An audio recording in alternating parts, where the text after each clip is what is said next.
On this episode, we are pleased to welcome a special guest, Donkey Kong. I'm being told he's destroyed the podcast and is gone. Welcome to Triple Click, where we bring the games to you. This week, we are talking about Donkey Kong Bananza, Nintendo's brilliant new Switch 2 exclusive that is much more exuberantly weird than any of us quite expected.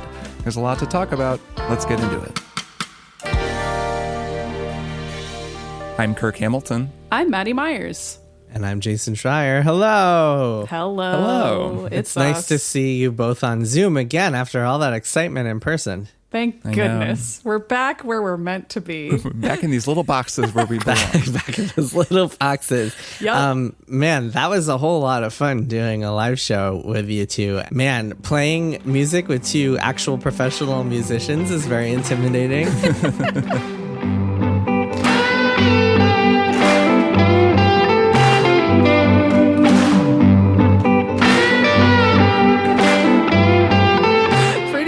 I hope people out there got to listen to the bonus because hearing Kirk and Maddy sing is a real treat. I gotta say. That was super fun. Maddy, that was the first time we've ever sung harmony together. I know. I've wanted to do that for years. And it was awesome. You guys both sound incredible. It goes click, click, click. That's the sound that brings us here tonight. It goes click, click, click. That's the sound that brings us here tonight. The only other time we all played a song together was the three of us played the split screen theme song at a New York live show. Many years ago. Which was pretty short, but we did all play together. So that was how we knew it could be done. But this was far more complex because we played 3 songs, arguably 4 songs. Well, and Kirk had to play some themes also on the saxophone. Yeah, that's really true. Cool. That's true.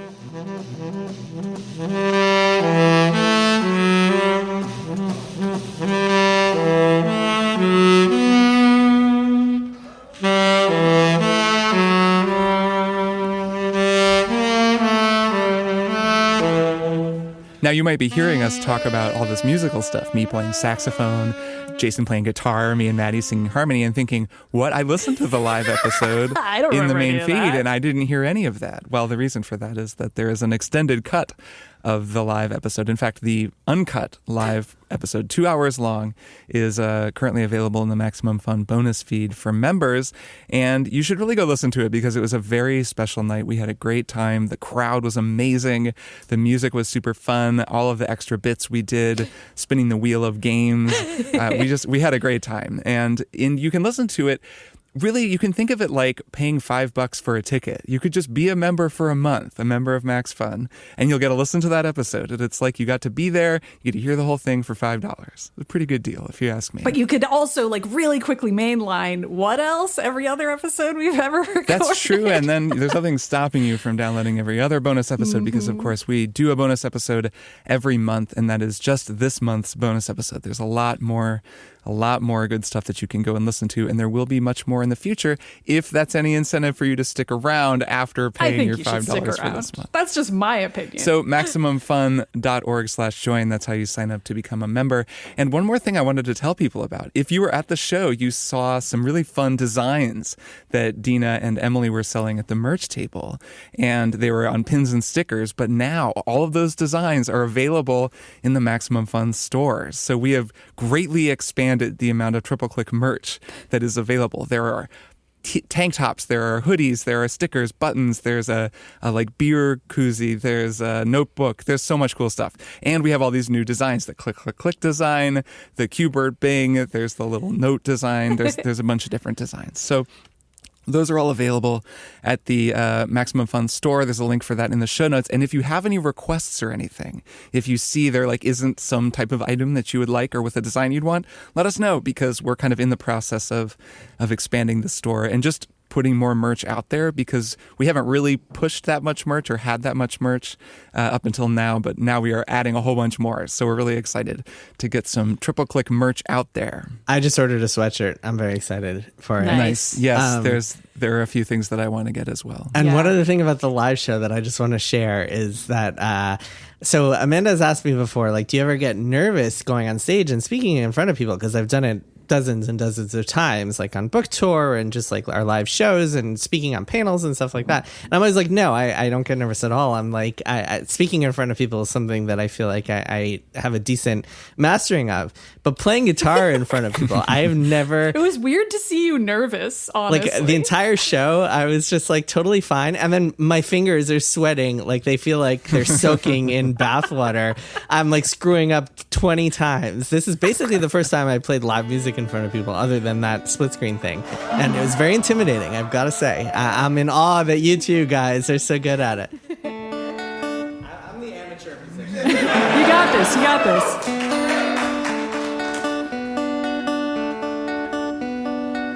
Yeah, I love that it's like for this huge crowd. It's like we're just throwing you in front of hundreds of people. Right into the sharks. Yeah, it's really leveling up. Yeah, I didn't think I would biff it that much, but I did. Kirk made it sound really good, and like he did some editing wizardry to make it sound better. But I'm in awe of you two at how good you both are at playing and singing, and it was really cool to be part of. I mean, you would, if with practice, you would get better at it if you chose to. Because for me, I've now done it enough times in my life that it doesn't make me nervous in that way. So it would be the same for you if you chose to, and you could. It could be an avenue. Sure, for you. I'll be playing a set down at Cafe Wa tomorrow night. So go check it out. I'm looking forward to the next time we do a live show. Jason comes in and sort of sandbags us, and then pulls out the like, guitar. Jason shredding. Secretly starts hardcore practicing 8 hours a day. He like warms up with a little flourish and some harmonics and like tunes it. Oh shit! Jason's been practicing. Isn't nervous at all anymore. Suddenly is fine. Yeah, that would be amazing. You could have that would be amazing. Yeah, I think the amount of practice doesn't really matter because I practice a ton for this show. It's just that you have to have the reps of actually being in front of people. Yeah, correct. The reps of doing that is you have to practice the emotion exposure. Get the yips out. Yep. Right, like you do it a bunch, you get that in your head, and then you can kind of simulate it in your head, and you practice performing, and you can kind of remind yourself what it's like. Okay, I'm gonna have this in my head. It's gonna feel this way. It's gonna look this way, and it's a little easier to practice it. And then you're kind of ready, or at least sort of ready. Man, that was cool though. I've never quite played for a crowd like that big and that fully there for it before. Everyone who came to the show was so awesome. Thank you. If you're listening to this and you came to the show, like, thanks for coming. You made it as special as it was. It was really, really cool. Yes. And if you didn't, we will do more live shows in other cities in the future. We'll be back. We are already planning the next one. And hopefully one day outside of the country, but for now, at least in the U.S. Maybe. Maddy, there's one thing you wanted to tell listeners that they should be maybe getting ready for. Yeah, that's right. So our longtime listeners know that we have an annual predictions bet. Basically, we all three make predictions every year, and there's one winner, one person who gets most predictions right. It was me this past year, and the winner of the bet every year gets to make all three of us play a video game of their choosing. And the game I chose was Ocarina of Time, a really wonderful Zelda game that I've played multiple times, and I'm about to start playing again because we all are. We're getting started. When that episode comes out, we're going to have played up to the Temple of Time.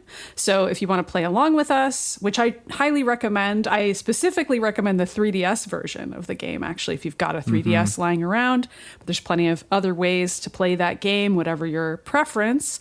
So that's the first chunk that we're going to be talking about. Yes. And that'll be sometime in the next couple of weeks. We're a little bit loose on scheduling, but you should start now if you want to be kind of caught up to know or remember what we're talking about. Yeah, that's right. All right. Well, Jason, we're talking about another Nintendo game today. What are we going to be talking about? Today we are punching and smashing our way through Donkey Kong Bananza, a new game for the Nintendo Switch 2. Oh, banana. And the first true single-player Nintendo Switch 2 exclusive. Mario Kart was the first big exclusive game from Nintendo.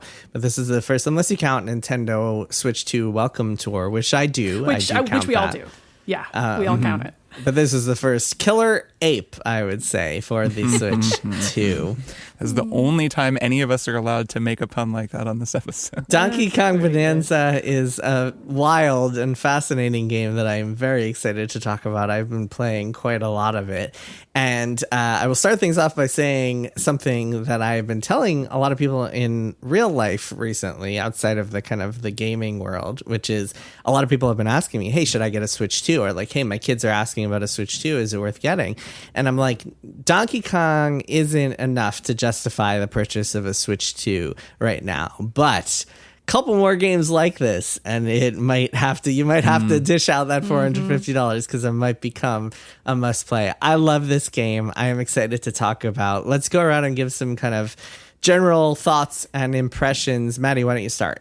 Sure. I also am having a great time with this game. So you play as Donkey Kong, it's 3D, and we'll get to the plot. I guess there's a plot in this game, but perhaps the most important part to me is that you're spending this entire game punching things, and it's a really, really fun mechanic. It feels good. The punching feels good.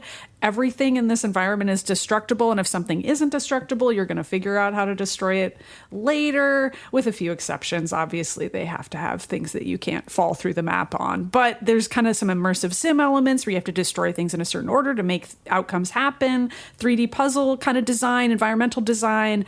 Love all of that stuff, but to just kind of speak to the punching slightly more. I don't think you two ever played Borderlands 1, did you? Oh, yes. I played so then you're going to remember this. Dozens of hours of Borderlands. There's a character in that Brick? game called Brick, and one of his power-ups, I think the main power-up he has, it's been years, is simply that he just starts punching wildly, like just swinging both arms, and it felt so good and like powered me through so much of that game. Like I completionist played that game, and Brick was my favorite character because it's just so fun to just be like, I'm wilding out and I'm like going Super Saiyan Punch Man mode, and that is this entire game. It's like somebody took the most fun part of Borderlands 1 for me, and they were like, what if that was the whole game and you could destroy all the environments and it felt really good?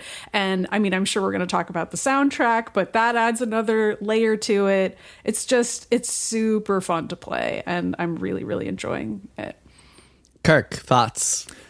Yeah, I'm having a great time as well. It was a little overwhelming at first. I installed this game and wasn't sure what to expect and started playing it on the TV, which is where I've been mostly playing it.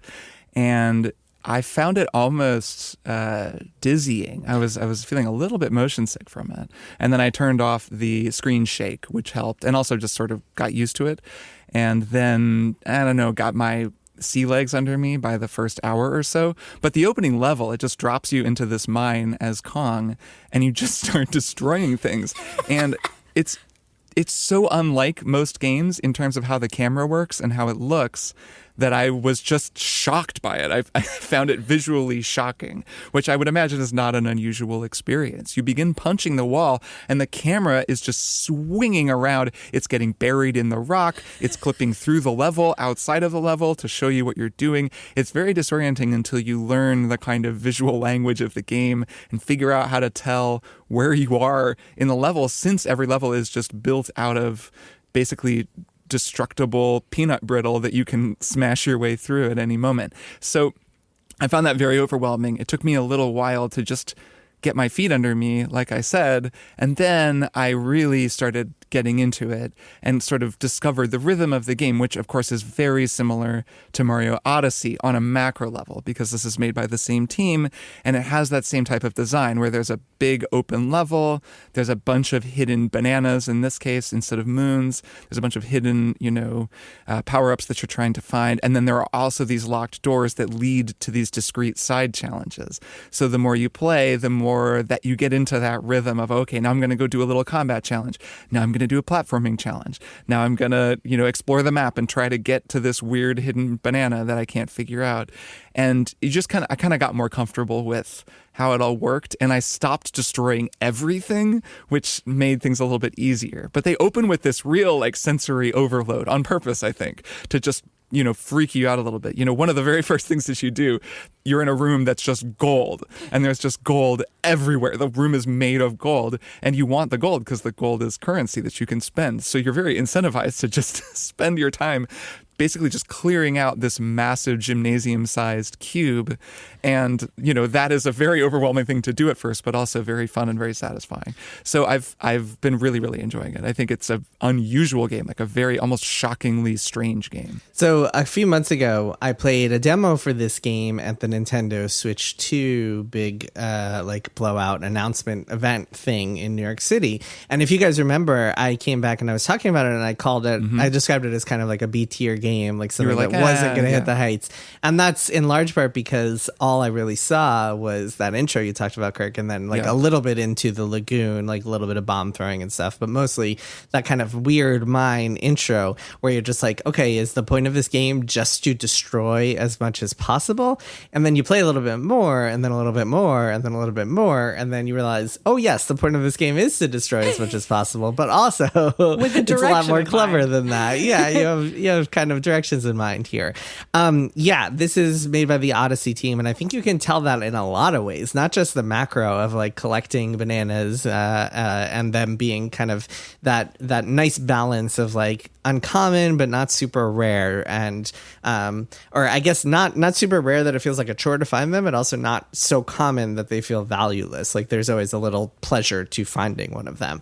But also there's a lot of other stuff. I mean, the way NPCs talk to you, the little jokes that they have, or the little kind of comedic flourishes. There's this part at the beginning in the first area where like you'll see these little monkeys who are fishing, and they'll talk about fishing, and then you can destroy their boat and they'll fall in the water, and they'll be like, oh, I could have used a swim, or I'm swimming instead of fishing, or something like that. He's very supportive of your destructive tendencies. Like the guy who's building his house, largely. and he's like, I love my new house. Yeah, exactly. Which is like exactly what Odyssey did. Like if you were in New Donk City and you like send a geyser flying, someone would just be like making one comment and then they switch comments. Or like in Odyssey, how you would get this framing of the level, like almost you would start at the bottom of this big, massive, like, I don't know, grass area to climb, or like you would see dinosaurs in the horizon, and then you would gradually get over there, and you would kind of view it. It had a certain visual language by which the game would give you direction and show you where the interesting points are and tell you what to do. And this game does that 100% as well. It very much feels like a product of the Odyssey team. Like you can tell that in so many different ways. I mean, the colors, the kind of using purple as an indicator of like certain like special rare things, the way it did with currencies. Even the equivalent fossils in this game are the equivalent of those kind of purple coins, or there would be different shapes in Odyssey that you would collect in each world. Very, very similar game. The biggest difference is that instead of jumping, you are smashing things, and that creates so many wild and extremely fun possibilities. It feels like you're breaking the game a lot of the time, and the camera is a perfect example of that. Like I feel like this is a very, I don't know, it's a very post Breath of the Wild incarnation of Nintendo, where it's all about saying yes to the player instead of forcing the player on this kind of roller coaster, this very fun roller coaster, but a roller coaster where you're not allowed to go off the tracks. This time it's like, we'll let you break the tracks and then climb under them and see what you can find. And if that makes the camera go out of control, we don't care, as long as you're having a good time, which I love. I love that about this. Yeah, I mean, honestly, I'm just laughing the whole time I'm playing this game. It's so funny. It's so silly. The whole vibe between Kong and Pauline, his little friend, who is your sort of, in co-op, it's the other player, but she's just like a girl that Kong winds up going on this adventure with, and she's an amazing singer. That's kind of the plot, is that Pauline is this amazing singer who doesn't like singing in front of crowds, but she has this really powerful voice, and her magic is kind of the key to unlocking things in the world. And then she and Kong roll around. It's a bit like Wreck-It Ralph, actually, which is funny because Wreck-It Ralph was very Donkey Kong, so it's like we've come full circle, I guess. But the look and feel sort of reminds me a bit of Wreck-It Ralph. And Kong is just this kind of big dummy, this really silly guy who just is real strong and wants bananas. And that whole vibe is so playful and ridiculous. The whole world, this subterranean series of kingdoms with all different kinds of apes and chimpanzees, and all of that is all just like really wacky and weird. Then yeah, this tone of your destruction being co-signed by everyone around you. No one really cares. If you go and punch the friendly NPCs, you just high-five them. I don't know if you've noticed this. Yeah. Well, except for the rock ones, you'll destroy them and then they'll regenerate. And they don't really mind. Yeah, or they're they're the rock giraffe guys. There's one who's like, man, I got something in my neck. And you break him and a fossil comes out and he's like, thanks. Yeah, like sometimes they So want good. you to destroy them. It's great. Yeah. So there's this a very, like you said, saying yes to the player, Jason. There's very much this even narrative layer of that, where just everything is telling you, yeah, go ahead, destroy stuff. It's totally fine. And that is just really, really wonderful. It's really funny. I mean, all these little cues, that oh banana cue, every time you get a banana. The little rhythm as he eats the banana. Just all the little animations with him and Pauline, these cutscenes where she learns a new song and he goes Bonanza mode. All of it. I mean, it just has such a hilarious vibe. I'm just sitting there just laughing and laughing. Every time it says, oh, banana, I say it and start laughing. And I can't really fault a game where I'm just laughing the entire time I'm playing it. Yeah, it's pretty great. I mean, the Bonanza mode, it is essentially like a Super Saiyan mode from Dragon Ball, but like a even more ludicrous version of it, where it's like, okay, Donkey Kong just becomes like the yellow banana haired version of himself and he's more powerful. I am on the ice level now and there's a zebra version of the mode that I know they showed in the trailer, and I was kind of like, are they really gonna explain why Donkey Kong could become a zebra? No, it's fine. He's just gonna become a zebra because that's gonna be another one of his modes. And I'm like, great, maybe I'm gonna become other ludicrously animated animals as time goes on. Love that. The other thing I wanted to say about the ice level that I think is kind of emblematic of what you were saying, Jason, about the Breath of the Wild and also Tears of the Kingdom influences here. I mentioned immersive sims. This is like a kid-friendly immersive sim so far anyway. Maybe it gets more complicated. But like in the ice level, there's these big ice machines. And also ice sometimes falls from stalactites or whatever. And there's also lava that you have to contend with. So you got to figure out how to redirect the ice from the ice machines at various points by like destroying stuff in its path to have the ice go a certain direction, or just pick up pieces of ice and make your own path through the lava. And just that idea of having multiple ways through a puzzle felt really cool. There were a couple points where I did it and I was like, I'm not sure if this is where I'm supposed to be going. And then it would turn out that, of course, that was where I was supposed to be going and that there would be a reward at the end, or like even that was where the story was going to tell me to go eventually. But I felt like I was exploring by throwing ice on the lava and being like, oh, what is this going to do? Oh, it's creating a path. Oh, that's wild. What do I do if I redirect the ice machine and like break these blocks here? Oh, cool. The ice cubes are going to go over here. Like that feeling of you discovering it on your own and quote unquote breaking the game is so pleasurable, because then the game rewards you by being like, no, we knew you were going to do that. And also here's a banana, or here's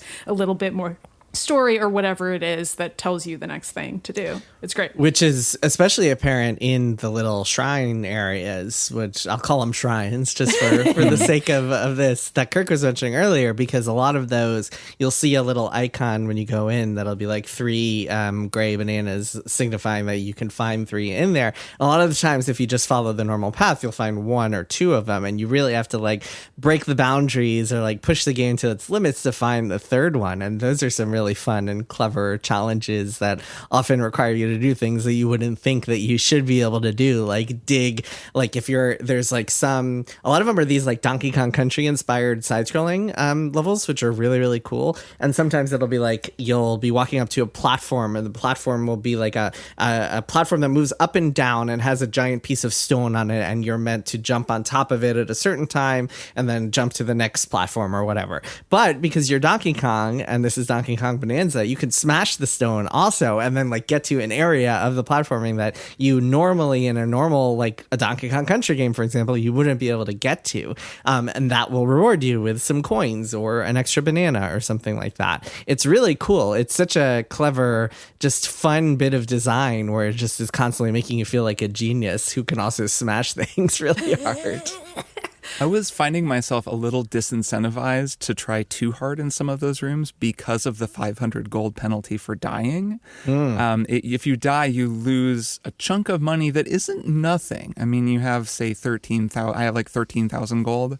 And if I lose 500, I can imagine if I tried something over and over and over again, actually running out of gold. And while there's gold everywhere, and, I don't know how much of a big deal it would really be to zero out, it still is kind of like, I don't know, it makes me feel a little bit of an anxiety. Kirk, that's a metaphor for tariffs. Mm-hmm. Right, it's about capitalism. I found that I would go to the vendors, and you can, for 400 gold, you can buy a pack of 10 balloons. Yep. So that's basically 10 free falls. And that's cheaper than one death. That's right. So then I realized, so they're telling me to go and buy this stuff, which I just kind of hadn't been doing. I'd been finding those items, the juice or whatever, the things that heal you or save you from a fall. I'd been finding them in the wild, but you only find a few. You just go buy some if you feel that way like I do. And then you just don't worry about it, because then it does become very fun in those side challenges, especially thinking, okay, where the hell is the middle banana? And eventually figuring out, I have to really break the level and get to the very top of this, this weird platform using this trick jump. And it's very rewarding. It is. So I think that's a good point about the shopping, and that's something that you wouldn't think to play around with if you're used to Odyssey, because in Odyssey, all you really bought was, occasionally you could buy moons from a shop, but usually all you were buying is cosmetic stuff. In Donkey Kong Bananza, this is a big change from this team's last game. Not only can you buy useful items like balloons and like the smoothie things that you drink, or apple juice or whatever it is that restores you, but also you can buy ties and pants that actually have an impact on gameplay. They speed up your swimming or your sliding and stuff. And on top of that, there's also a skill tree where you're unlocking abilities and enhancing your abilities, which really adds a new layer to this that I think is interesting. I'm still I don't feel like I've played enough to really know like how much that means and what that does to the overall balance of the game and stuff. But it is interesting to see, and it adds a little bit more reward for collecting the bananas than collecting the moons did in Odyssey. Although in Odyssey, you had to collect a certain number of moons to make progress, to get to the next planet. In this, you don't. All you have to do is kind of get through the level, hit all the main objectives, and get to the boss. It doesn't matter how many bananas you have, unless there's some gate at the end that I haven't reached yet. But in this, instead, you're incentivized to collect the bananas because they make you more powerful, which is a little bit of a different design approach, which I think is interesting. There's a virtuous cycle to some of it. At least the power up that I found the most useful is expanding my radar range. Same. And, you upgrade, you get these upgrades and then spend more points to continue to upgrade the same skill. So it isn't just like you unlock an upgrade once. You then can unlock the next level of it and the next level and the next level. And I'm on like level 3 of the radar. So one of Kong's moves, he doesn't have that many moves, but like Odyssey, it's deceptive where he has more moves than you think. And one of his moves is just a hand slap on the ground that sends out a radar pulse and also collects all the gold nearby. So you're kind of doing it all the time. And now my radar pulse is really wide, and it shows you if there's a banana buried somewhere or a fossil buried somewhere. And I'm finding that very helpful for orienting myself and giving myself little mini goals when I'm exploring the world. So I'm really motivated then to get more bananas, to get more skills, so that I can then find more bananas more easily. And I think that kind of virtuous cycle with upgrades is really cool. That upgrading your character, it doesn't just make you more powerful, have more health. It also makes it easier to keep getting bananas, to keep leveling up. Mm-hmm. Yeah. The map is also really helpful in this game when it comes to finding stuff. It's pretty kind to the player, again, in a way where I'm like, if you're sort of a younger person and this is one of your first even remotest of RPG style games, it's like it tells you where anything is that you've kind of passed by and radared. It'll show up on the map as well. And also you can add pings to the map, but mostly I use it if I'm like, okay, there's a tower, I need to climb it. I can't really see what I'm supposed to do to get there exactly. I just want to look around, and you can just zoom around the map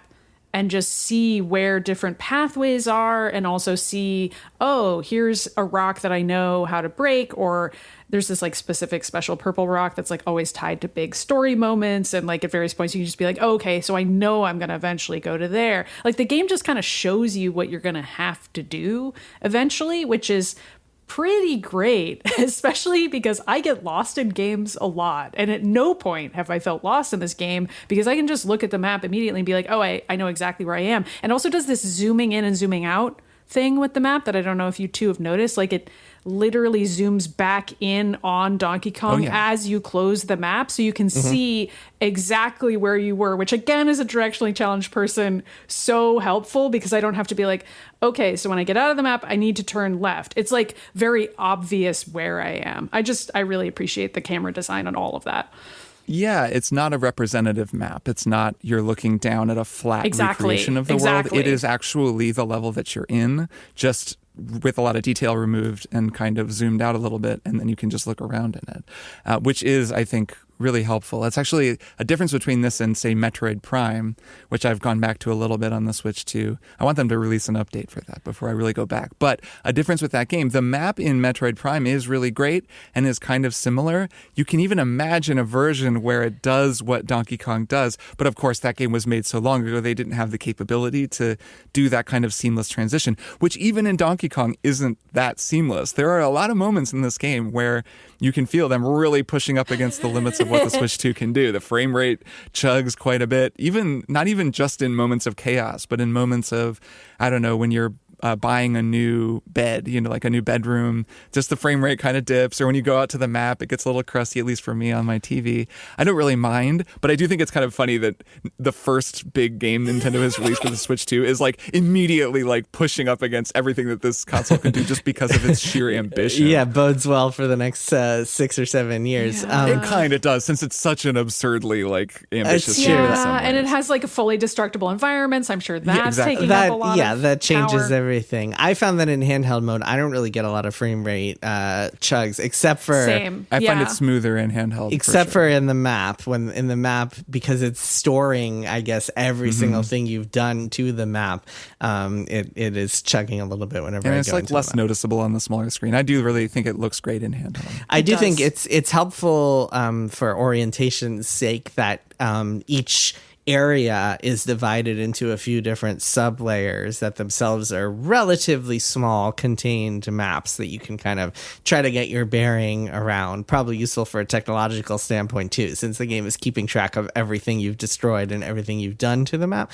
But I find that it would be like, imagine if like that first Lagoon Beach area was like, instead of having 3 sub layers that you could explore in kind of different chunks, if they were all together and as one huge map, that would be a lot harder to orient yourself around, especially because you're doing so much destroying and recreating and playing around with the mechanics.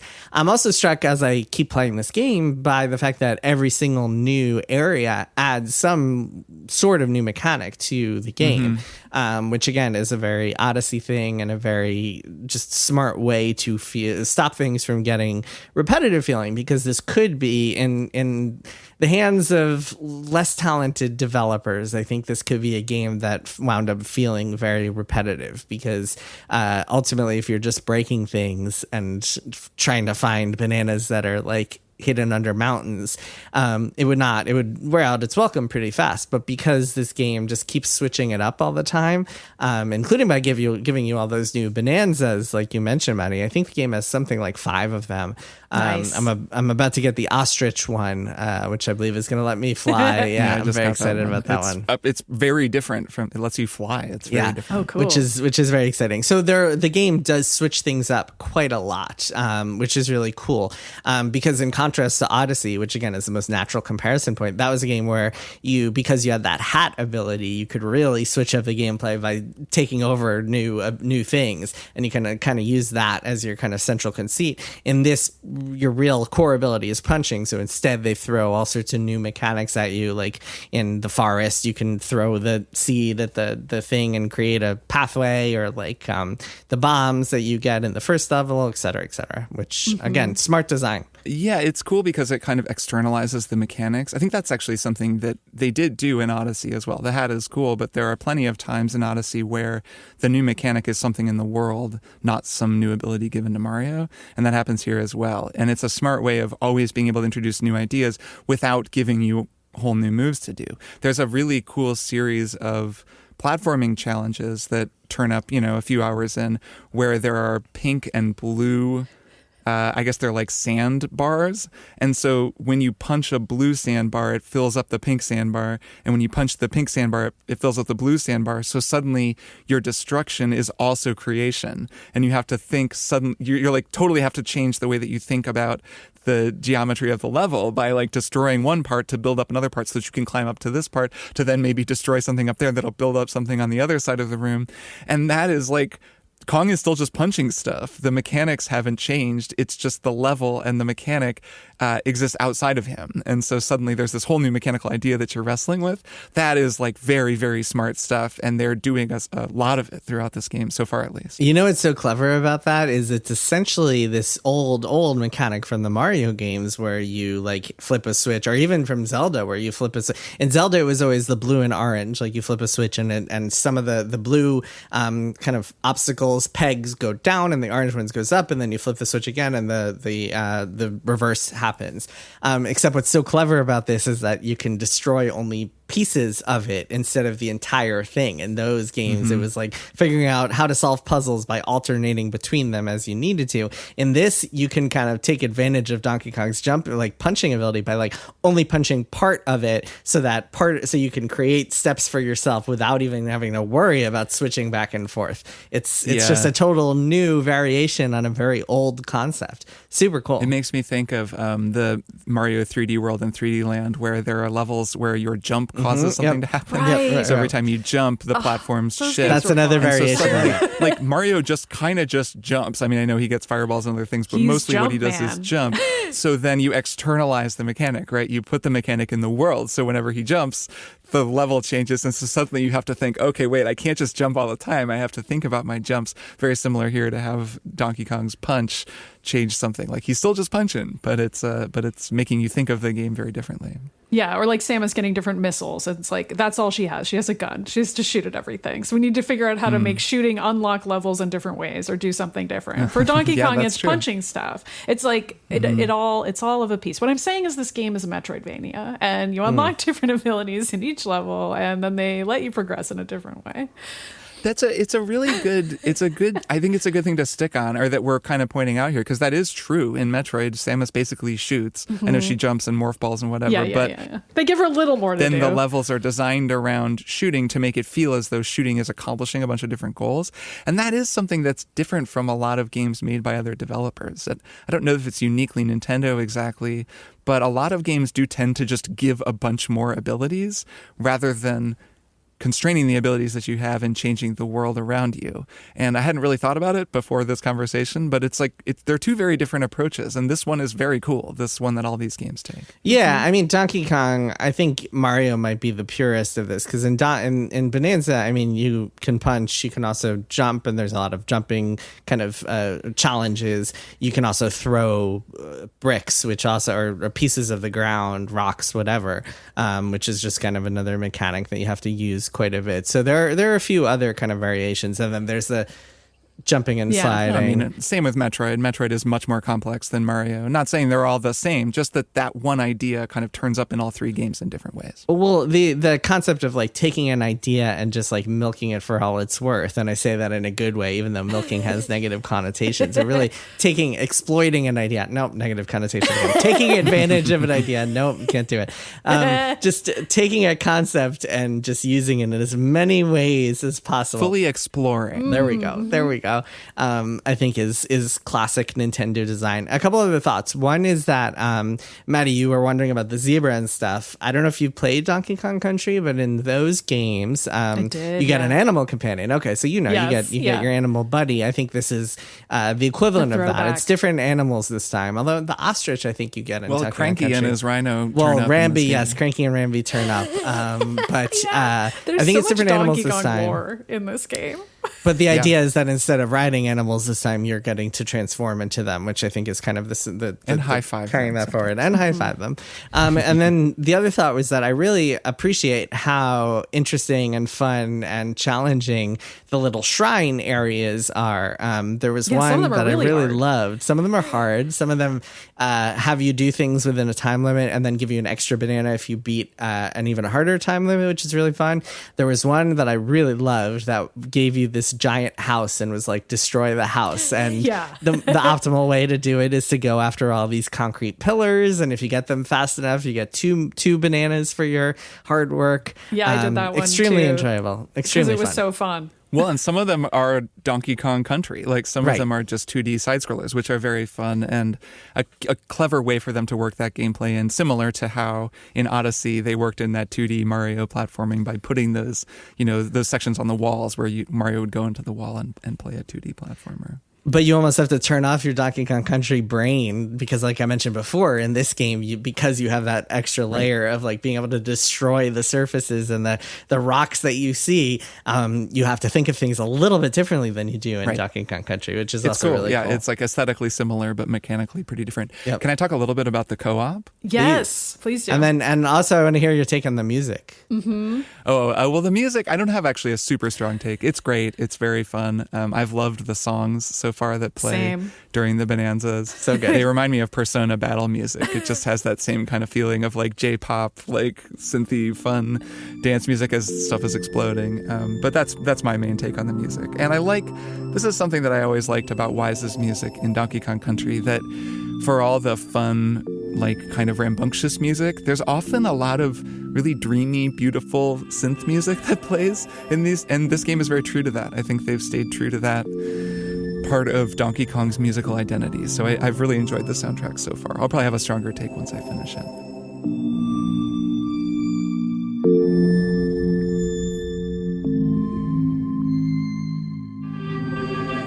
Co-op, man, the co-op in this game is bananas.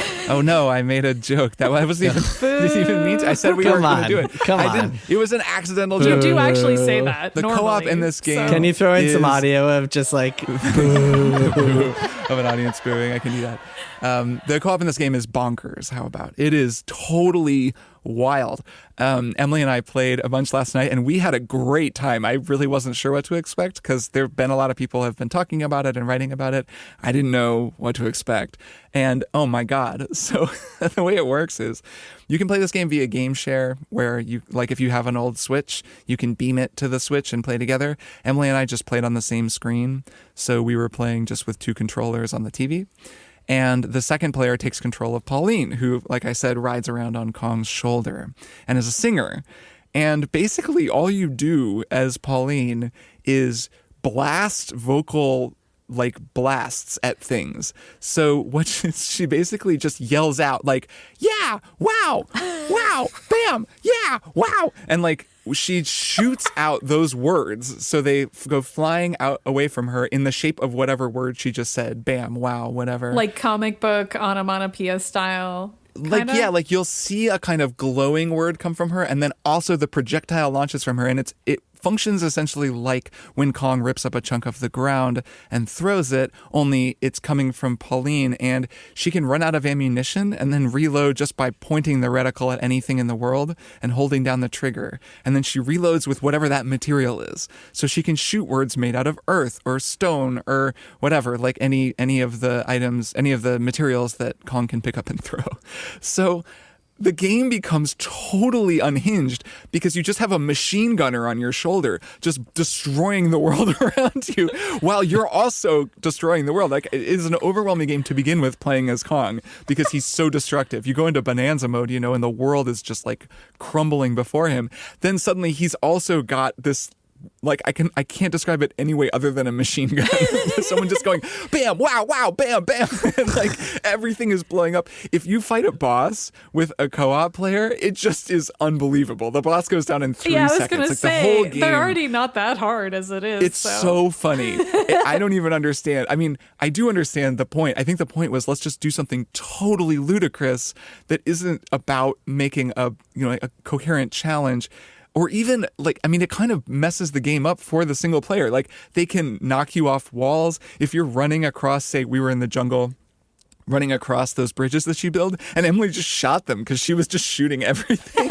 And I, fell into the poison because she shot the ground out from under us. It can be it doesn't always mean they're helping you out. It can just be so chaotic that you have to kind of almost dial it down if you actually want to make progress. But it's so funny and so much fun and so endlessly entertaining that I didn't really care. It's sort of my take on this game in general, is if I'm just laughing this much and kind of, I just couldn't believe what I was seeing, that a co-op mode worked this way, then I can't really hold it against the game. It was so much fun. So I really recommend trying co-op. Anyone out there who's playing this game, it's such a trip. It's just crazy, just as a co-op mode. I've never seen anything quite like it. That sounds a lot like the Odyssey co-op mode, which Maddy and I were playing a little bit at your house in Portland. No, I mean, it is like, having the other player play Cappy is one thing, but what if Cappy blew up the world around you constantly? I mean, it's a huge difference. It's like a heightened version of it, but it's incredibly heightened. I mean, we did play it, and I eventually stopped because I was like, everything I'm doing is messing Jason up. I'm just going to not do this anymore. But it was funny. It sounds similar in the way that you could sabotage the main player. Yeah, that's true. But you can also help so much. I mean, we were going through that jungle level. There are like red thorns everywhere, and Emily would just destroy them. You know, I would have had to spend a while throwing chunks of earth at them. She just like blasted them out of the way, and then a boss would pop them and she would just like machine gun it to death. It was incredibly fun. I mean, it really felt like she was really helping. And then I did all the platforming and jumping around. It was really perfect and very fun. So similar in some ways to Odyssey, but really its own thing. I really have never quite seen anything like it. I recommend you both try it out. It's super fun. Yeah, like a destructive star collector mode almost, because like they're helping you get some extra gold, I would expect, if they're destroying in so all many that stuff. games, Prototype, Red Faction Guerrilla, there are these destroyer games, these Hulk style games that are very much like this, but I've never played one where they have same screen co-op like this and you can just destroy stuff together. It makes it even more fun. That sounds ridiculous. All right. That is all for Bananza talk. But really enjoyable game that I think all three of us are getting quite a lot out of. Why don't we take a break and then we'll be back for one more thing. Hey, I'm Alan McLeod, the host of Walking About, and I'm here with Adam. Hello. As a member of the month, you're the member of the month, you'll be getting a $25 gift card to the Maximum Fun store. Holy moly. Oh, yeah. I can't wait. Thank you so much for supporting this show and the network. Happy to do it. What made you decide to become a member? I just said, these people give me so much entertainment and joy and fun in my life. I gotta support them somehow. The outpouring of love and support that these folks, they made me Maximum Fun Member of the Month, for crying out loud. If you want this stuff to keep going, then support it. Well, so nice to meet you, Adam. Thank you very much, everybody. Keep up the good work. I mean it. I'm not just blowing smoke. Become a Max Fun member now at MaximumFun.org/join. Good evening. Thanks for tuning in to 101.1 Max Fun. It's midnight here on Host to Coast, and we've got Sarah from Michigan on line 1. Hi, I'm calling in for some help. I used to love reading, but between grad school, having kids, and the general state of the world, I can't seem to pick up a book and stick with it anymore. Sarah, this is an easy one. Just listen to Reading Glasses, a podcast designed to help you read better. Bria and Mallory will get all the pressure, shame, and guilt out of your reading life. You'll be finishing books you love in no time. Great, that sounds amazing. Also, I do think my husband is cheating on me with Mothman. Can you help me with that one? Ooh, I don't think they cover that. Reading Glasses, every Thursday on Maximum Fun. And we are back. It is time for one more thing. Maddy, why don't you go first? Sure. So I reviewed a video game called The Drifter for a site called Endless Mode. And I wanted to talk about this game because it's so tough when you're playing a game where you're like, all the things I like about this game are being outweighed by the things I don't like. And yet I do still like a lot of things about it. So I have to recommend it, but with a really specific caveat. So we talk about this a lot on the show because it comes up a lot. You guys know this stereotype of journalists that appears in like every piece of media about them, that they're kind of like an ambulance sleep chaser. With their sources. Yeah, that's a classic one, especially female journalists who sleeps with their sources. The female journalist in this game doesn't do that. So we're going to give the developers a round of applause for that. But she This is a major character in the game. You play as like a male character who is like a drifter, titular drifter, and then he realizes that he's been subject to some mysterious science fiction experiments that make it so that he can't die. And anytime he does die, he travels back in time 2 minutes. And so he's trying to solve the mystery of how this happened to him. It's a point and click adventure. Pretty cool point and click adventure stuff in here, like cool mysteries. Liked that central mystery. Really enjoyed that. Aesthetically awesome. Oh, it looks like a amazing. LucasArts game. I'm really watching cool it pixel in action art right now. But one of the other major secondary characters is this female journalist that you meet almost right away. And the whole point of her character is that she's annoying for comedic effect, and that she's like this ambulance chaser type who like gets everything wrong and like breaks ethical bounds constantly and is just terrible at her job and keeps bumbling into situations. And I just couldn't stand it. I just was like, why do I have to play this game and then keep getting waylaid by this other character? It was tough, but I still kind of recommend it because I did have fun in the end, and I thought the conclusion to the mystery was really cool. And so that made that tough because I was like, this is a really fun science fiction story. But I know we got a lot of writers who listen to our show, so I just figured they should be aware that's a stereotype of journalists, is that we all only care about like chasing down a salacious crime and like not even getting the details right and just only caring. Do you guys know what I mean? You're familiar with this stereotype. Sure. And yes. Yeah, it really disappointed me. I feel like they could have made it a lot better. Like maybe had her seem like that trope, and then it turned out that she actually like learned something or knew what she was doing in some way or changed as a character. But yeah, I don't know. Just didn't happen. I thought ambulance chaser was referring to like it refers lawyers. to lawyers. I feel like we need one for journalists. You know what I mean? Like the idea that like we only care about like. But an ambulance chaser would be a good thing for a journalist because that's what they're supposed to do. Like a lawyer is going to chase ambulances because they want to get clients and make a bunch of money. A journalist is chasing ambulances because that's where the story is and that's their job. Right, because they care about the truth in theory, and like this character in the game should care about the truth as much as our main character does. Like he's investigating what happened to him, and he's the one who really cares about it. So you'd think the journalist would care just as much. Tabloidy journalists, yes, maybe exactly. Just a weird choice. You know, I just saw Superman. Pretty good journalism in that movie. Yeah. Kind of a surprisingly like solid journalism movie. There's a great scene. Maybe the most famous example of sleeping with a source that's ever been committed to print. Yes. Well, there's definitely some serious ethical lapses. Well, and like Clark Kent is interviewing Superman in that. So he's like interviewing himself. That's insane.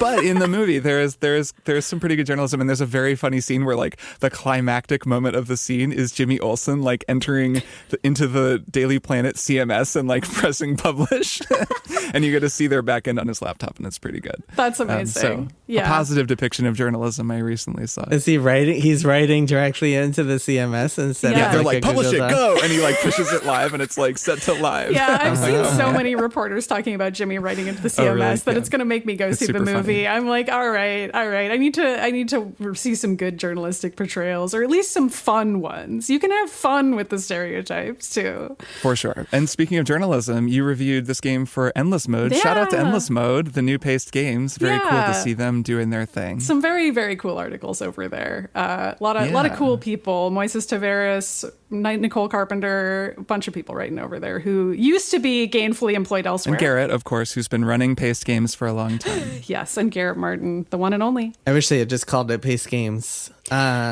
Oh well. Yeah. Names are tough. I know. Hire Triple Click Consulting for all your naming needs.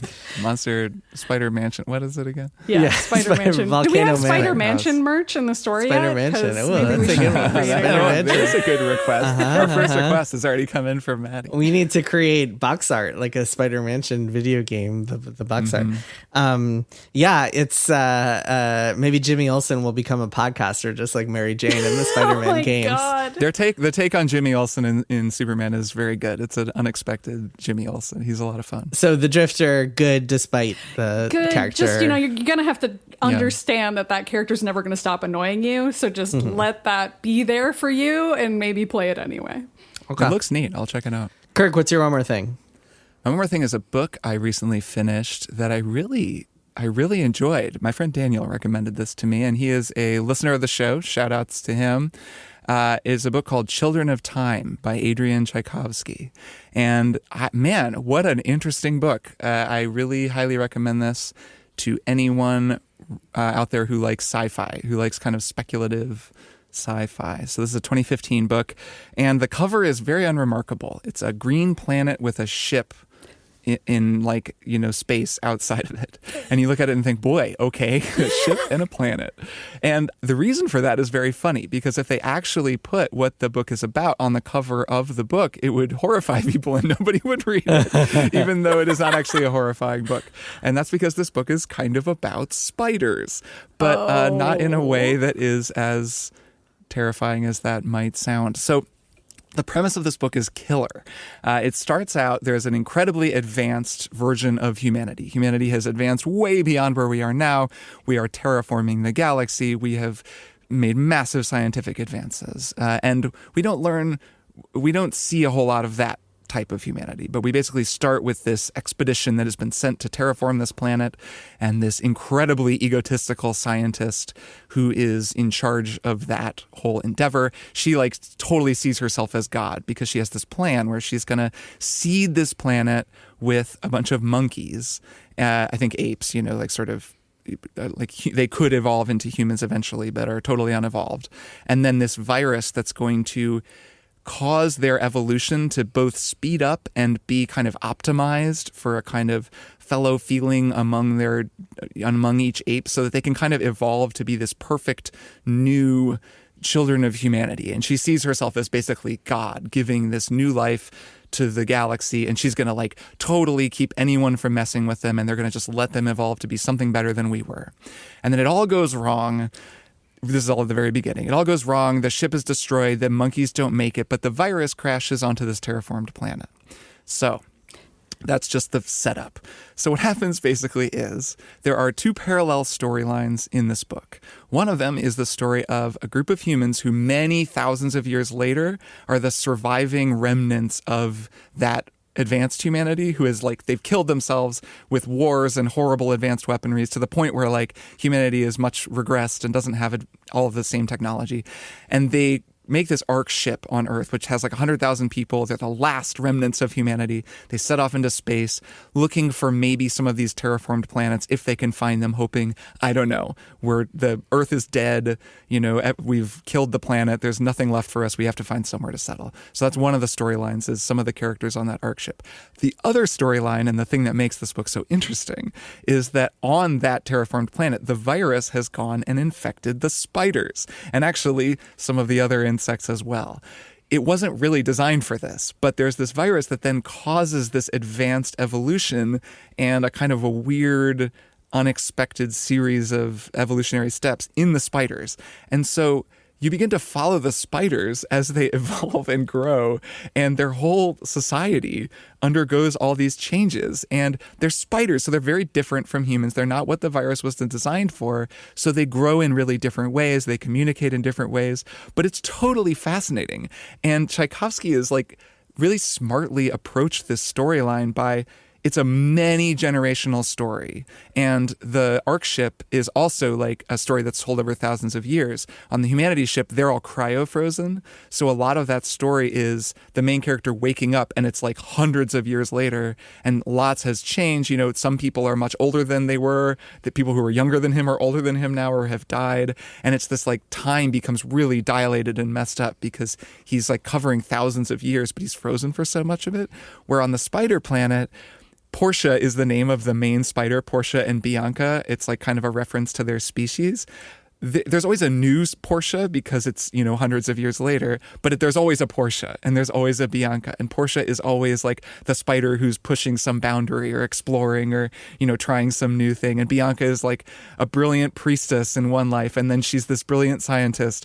And then eventually there's Fabian, the male spider, because the males are very sort of subjugated and kept down, because in the spider world, the female spiders are way bigger and they're like important and powerful, and the males are little and kind of weak. So there's also this whole like interesting, there's a lot of gender politics among the spiders, especially as their society becomes more advanced. I could go on and on. It's totally wild. It's playing with ideas that I think are fairly common in this kind of speculative fiction, cryosleep and its effect on people, time and what that means, even the evolution of non-human creatures and the ways that they might grow. Like, I think these are all things that have been in other books. This is Tchaikovsky's first sci-fi book. I really just thought it was cool. It was a great recommendation, and I loved how it ended. I thought it had a really neat ending that was kind of a piece with the whole story and totally made sense. I really just enjoyed it, and it actually has made me a little bit less creeped out by spiders. I've never had a huge problem with spiders, but right now in Portland, they are everywhere. This summer has been like a big spider summer for some reason. They're just. So you might say you're living in a spider mansion right now? I kind of am, I guess. And every time you go outside in the morning, there are like spider webs everywhere. And I'll be out, in the yard doing something, and I'm kind of making my way by a spider web, and I'm like, okay, Portia, all right, you stay up there and don't mess with me, and I won't mess with you. Okay, I see you over there, Bianca. And I kind of have names for the spiders now, and I understand their complexity and what neat little creatures they are. So anyways, I really recommend this book. It's super cool. It's not really like a story I've read before, but it is a really neat one. So that's Children of Time by Adrien Tchaikovsky.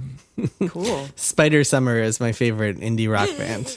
Yeah, Spider Summer. My one more thing is a video game called Nurikabe World. And this is a little known game. It was released like 6 months ago, but our old boss, Stephen Totilo, texted me about it last week and was like, hey, you should check this out. It seems pretty cool. And I did, and I've been addicted to it ever since. This is a game that is best described, I think, as a cross between Minesweeper and Sudoku. And it is a game where you are kind of like, you are presented with a grid of tiles, and some of them have numbers on them, and you have to carve out islands from them, and they can only be carved following very specific rules. They can't touch each other. There has to be, when you carve them out, you create water between them. So like basically you click on a tile and it turns into water, or it turns back into island. And the water all has to be touching, so they all have to be separate from each other, and also the water has to be connected in some way. And as you keep playing, the rules get, or the boards get more complicated and harder, and it is delightful. It is a truly serene, meditative, yet at the same time addictive, like, oh my God, one more turn, trance-like experience that I love to death. I have beaten all 300 of the game's main puzzles, and wow. I'm doing the daily puzzle challenges. I'm playing through user-submitted and user-created puzzles. I am hooked. It is a perfect game for the Steam Deck. It's only on Steam right now, I believe. It's a perfect game for playing on the Steam Deck. Yeah, I'm surprised this isn't on Apple. I think this is, it has like 70 reviews on Steam. So I don't think anyone has ever, I think barely anyone knows about it or has played it or seen it or anything. But yeah, so I'm playing it on my Steam Deck in bed while watching stuff. Actually, Maddy, we were watching The Residence. We just finished that, which was your one more thing a few months ago. Really enjoyable show. But yeah, that very, very addictive, super fun, super chill, hits my brain just right.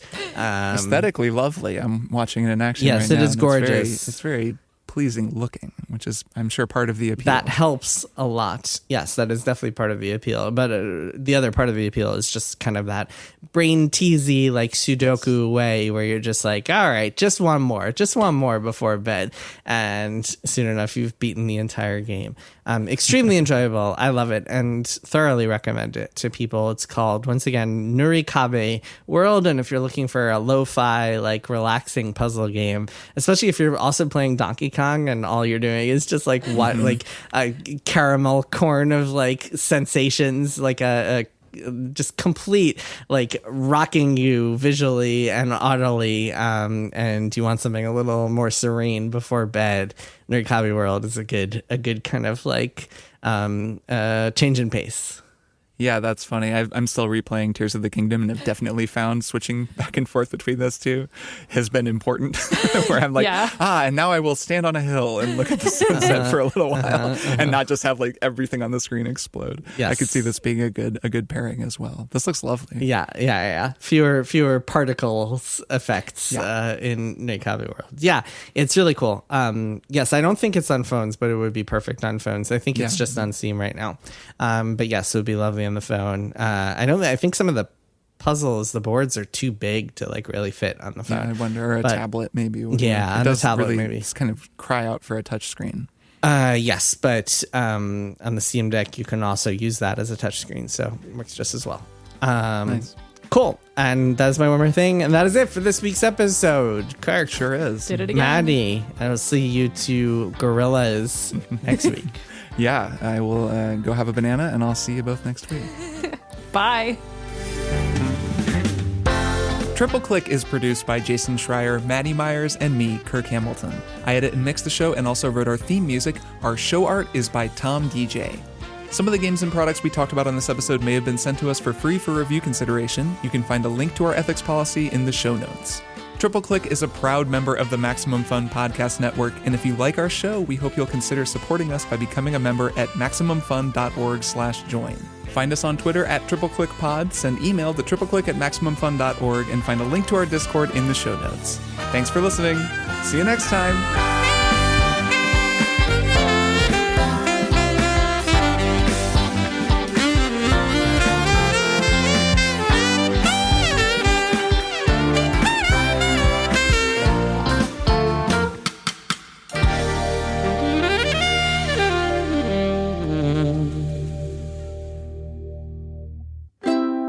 Maximum Fun, a worker-owned network of artist-owned shows. Supported directly by you.